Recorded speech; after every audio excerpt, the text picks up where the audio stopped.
یہ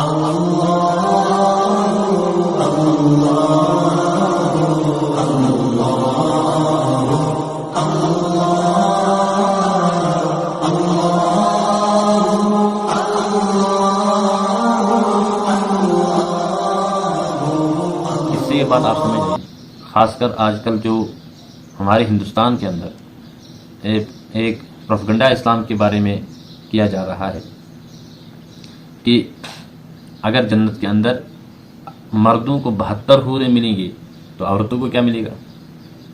تو پہلی یہ بات یاد رکھیں کہ اللہ تبارک و تعالیٰ نے جو انسان کو بنایا ہے، پہلے حضرت آدم علیہ نبینا علیہ الصلوۃ والسلام کی تخلیق ہوئی تو اللہ نے خالص مرد کو بنایا، حضرت آدم علیہ الصلوۃ والسلام کو۔ اور پھر جب حضرت آدم علیہ نبینا علیہ الصلوۃ والسلام کی زندگی کے بارے میں دیکھا گیا کہ حضرت آدم علیہ الصلوۃ والسلام بے سکونی کی زندگی گزار رہے ہیں، تو اللہ نے ان کی پسلی سے حضرت حوا کو پیدا فرمایا۔ سورہ روم کے اندر اللہ تبارک و تعالیٰ نے فرمایا کہ وَمِنْ آیَاتِهِ أَنْ خَلَقَ لَكُم مِّنْ أَنفُسِكُمْ أَزْوَاجًا لِتَسْكُنُوا إِلَيْهَا، کہ اللہ تبارک و تعالیٰ نے تمہارے واسطے عورتوں کو پیدا کیا۔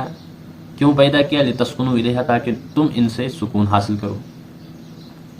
تو اصل جو اللہ تبارک و تعالیٰ نے دنیا کے اندر اپنی عبادت کے لیے بنایا ہے اور بہترین مخلوق بنایا ہے وہ مرد ہے، اسی کے ضمن میں اللہ نے عورت کو بھیجا ہے۔ اب عورت کے بھی وہی تمام درجے اور حقوق ہیں جو اللہ تبارک و تعالیٰ نے مرد کے رکھے ہیں۔ مثال کے طور پر اگر مرد سجدہ کرے گا تو اس کو جتنا ثواب ملے گا اتنا ہی عورت کو بھی ملے گا۔ مرد نے ایمان لایا، جو رویہ ایمان لانے پر مرد کے ساتھ کیا جائے گا وہی رویہ ایمان لانے پر عورت کے ساتھ کیا جائے گا۔ العیاذ باللہ، کوئی مرد ایمان چھوڑ کر ارتداد میں چلا گیا، کفر میں چلا گیا، تو جو رویہ مرد کے ساتھ کیا جائے گا وہی عورت کے ساتھ بھی کیا جائے گا اگر العیاذ باللہ عورت نے ایسا کیا۔ یا کسی مرد نے ایمان ہی نہیں لایا، جو رویہ اس وقت ایمان نہ لانے کی وجہ سے مرد کے ساتھ ہوگا وہی رویہ عورت کے ساتھ ہوگا، جو گویا کہ اللہ تبارک و تعالیٰ نے برابری کا معاملہ رکھا ہے۔ لیکن تخلیق چونکہ اللہ تبارک و تعالیٰ نے انسان کی فرمائی ہے، مرد کی بھی اور عورت کی بھی، ٹھیک؟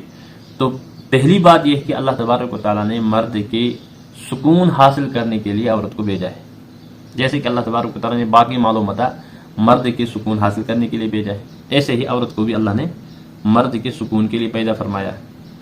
اور دوسری بات، کیونکہ عورت انسان ہے اور انسان ہونے کے ناطے سے اللہ تبارک و تعالیٰ اس کو جنت میں بھی لے جائیں گے، جس طرح مرد جنت میں جائے گا اس طرح عورت بھی جنت میں جائے گی۔ لیکن اب معاملہ یہ ہے کہ اللہ تبارک و تعالیٰ نے فرمایا کہ مرد کو وہاں 72 حوریں ملیں گی، عورت کو نہیں ملے گی۔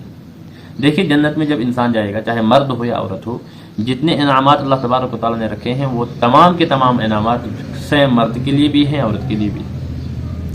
لیکن تخلیق چونکہ اللہ نے فرمائی ہے، مرد کے اندر اللہ تبارک و تعالیٰ نے کیا کیا چیزیں رکھی ہیں یہ اللہ کو پتہ ہے۔ مرد کن کن چیزوں کو اختیار کر سکتا ہے وہ اللہ کو پتہ ہے، اور مرد کن چیزوں سے طبعی طور پر خوش ہوگا، مرد کن چیزوں کو طبعی طور کے اعتبار سے پسند کرے گا یہ اللہ کو پتہ ہے، کیونکہ اللہ نے ہی اس کی تخلیق فرمائی ہے اور وہ تمام چیزیں اللہ ہی نے اس کے اندر رکھی ہے۔ جیسے اللہ تبارک و تعالیٰ نے مرد کے اندر، انسان کے اندر خواہشات رکھی ہیں کہ وہ گناہ بھی کر سکتا ہے اور نیکیاں بھی کر سکتا ہے، تو فرشتوں کے اندر یہ تمام چیزیں نہیں ہیں، اس لیے تمام کے تمام فرشتے یہ بات کے اندر لگے ہیں، وہ گناہ کا مادہ ان کے اندر ہے ہی نہیں۔ تو تخلیق کیونکہ فرشتوں کی بھی اللہ نے فرمائی ہے، مرد انسان کی بھی اللہ نے فرمائی ہے، تو انسان اور فرشتوں کی تخلیق میں بہت زیادہ فرق ہے کہ اللہ نے ان کے اندر ایک ایسی چیز رکھی ہے انسانوں کے اندر جو فرشتوں کے اندر نہیں ہے۔ اسی وجہ سے فرمایا کہ تمام فرشتوں سے انسان اس وقت بہتر ہے جب انسان خالق حقیقی کو پہچانے، اور جب انسان کو معصیت کا جو مادہ اللہ نے رکھا ہے وہ مغلوب ہو جائے اور عبادت اور فرمانبرداری کا مادہ وہ غالب آ جائے، تو اس وقت وہ فرشتوں سے افضل ہو جاتا ہے۔ اور فرشتے چونکہ مکمل عبادت کے لیے ہیں، چاہے وہ انسانوں سے کتنی زیادہ عبادت کرتے رہیں تب بھی وہ فرشتے اس انسان سے افضل نہیں ہو سکتے ہیں جو اللہ کا فرما بردار۔ تو اب اسی طرح سمجھ لو کہ اللہ تبارک و تعالیٰ نے مرد کے اندر ایک ایسی چیز رکھی ہے کہ وہ 70 کیا ہزار عورتوں کو بسا سکتا ہے، قبول کر سکتا ہے، اور عورت کے اندر وہ چیز اللہ نے رکھی نہیں ہے۔ کہ عورت کے اندر اللہ تبارک تعالیٰ نے بالکل وہ چیز نہیں رکھی ہے. تبھی تو ہم دنیاوی اعتبار سے دیکھتے ہیں کہ مرد چار بیویاں بیک وقت رکھ سکتا ہے. شریعت محمدیہ صلی اللہ علیہ وسلم میں مرد بیک وقت 4 بیویاں رکھ سکتا ہے، جبکہ عورت کے لیے حکم یہ ہے کہ وہ 2 شوہروں کے ایک شوہر کے علاوہ دوسرا شوہر اختیار نہ کرے بیک وقت. تو ایک وقت میں عورت 2 شوہروں کو نہیں رکھ سکتی ہے. ایک تو اس میں یہ بہت ساری حکمتیں ہیں، لیکن دوسری بات یہ ہے کہ عورت 2 شوہروں کے ماتحت زندگی گزار ہی نہیں سکتی ہے. اس کی زندگی اجڑن بن جائے گی اور یہ 2 مردوں کو قبول کر ہی نہیں سکتی، برداشت نہیں کر سکتی. تو اللہ نے اس کے اندر وہ مادہ ہی رکھا ہے، اسی کے اعتبار سے اللہ نے حکم بھی نافذ فرمایا. اب دیکھو دنیا کے اندر کوئی شریف ترین عورت جو ہوگی وہ ہمیشہ یہی کہے گی کہ میرا جو پتی ہے، میرا جو شوہر ہے، اللہ مجھے اسی کے ساتھ پوری زندگی بتانے کی توفیق عطا فرمائے. اور جو بدترین عورت ہوگی وہ منہ مارتی ادھر ادھر پھرتی رہتی ہے. تو شریف عورتوں کا تذکرہ اللہ تبارک تعالیٰ نے فرمایا، کیونکہ شریف عورتوں کو ہی جنت میں جانا ہے. تو اللہ نے وہ عورت کے اندر وہ مادہ رکھا ہے کہ وہ 2 مردوں کو بیک وقت قبول نہیں کر سکتی ہے. تو جب ایسا مادہ اللہ نے رکھا ہے، اس لیے اللہ نے ہی یہ نظام فرمایا کہ جنت میں چونکہ دونوں جائیں گے، مرد اور عورتیں، مرد بھی جائے گا اور عورت بھی جائے گی، تو لیکن مرد کے لیے وہ تمام چیزیں دی جائیں گی جو اللہ نے اس کے مادی اس کے طبیعت کے اندر جو اللہ نے ودیت کر رکھی ہے، اور عورت کو وہ تمام چیز دی جائے گی جو اللہ نے اس کے لائق بنائی ہے. تو لہٰذا جو 72 حور کا معاملہ ہے، اصل 72 تعداد مراد نہیں ہے، بلکہ جس اعتبار سے انسان کو ایمان ہوگا اسی اعتبار سے اللہ تبارک تعالیٰ اس کو حوریں بھی دیں گے. اور کسی کا ایمان کوئی اگر جنت کے لائق ہی نہیں ہوگا تو اس کو حوری کیسے ملیں گی؟ اسی نیچے والی آیت میں ہم پڑھیں گے، قل اؤنبئکم بخیر من ذالکم للذین اتقوا ربهم عند ربهم جنات تجری من تحتها الانہار خالدین فیہا وازواج مطہرہ.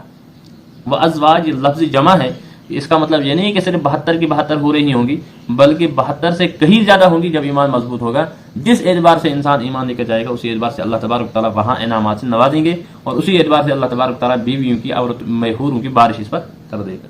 اور دوسری بات اس میں یہ سمجھ لیں کہ اللہ تبارک تعالیٰ نے فرمایا وازواج مطہرہ، وہاں پاک بیویاں ہوں گی.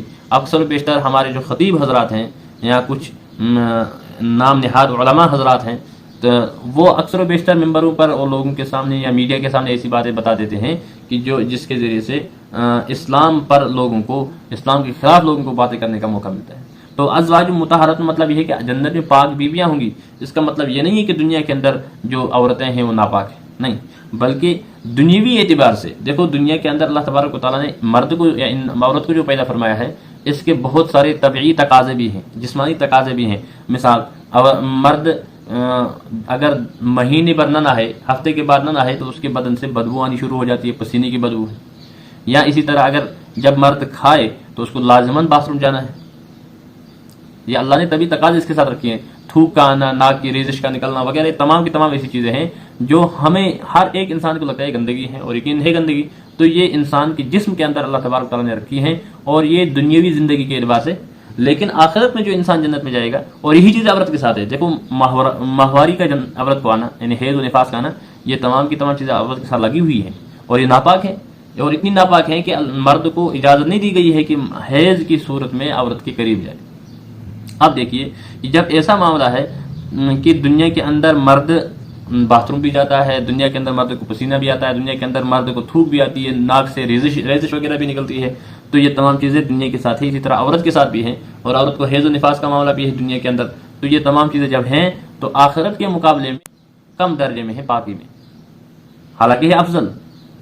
اور جنت کے اندر جو اللہ تبارک تعالیٰ نے نظام بنایا ہے، جنت کے اندر جو اللہ تبارک تعالیٰ نے عورتیں رکھی ہیں، ان کے ساتھ یہ تمام چیزیں نہیں ہیں. مثال اگر کوئی مرد جب جنت میں جائے گا انشاءاللہ تو اس کے ساتھ یہ تمام چیزیں نہیں ہوں گی. نہ وہ پیشاب کرے گا، نہ وہ پاخانہ کرے گا، نہ وہ اس کو تھوک آئے گی، بلکہ اگر پسینہ بھی آئے گا تو اس پسینے میں بھی عطر وغیرہ کی خوشبو ہوگی.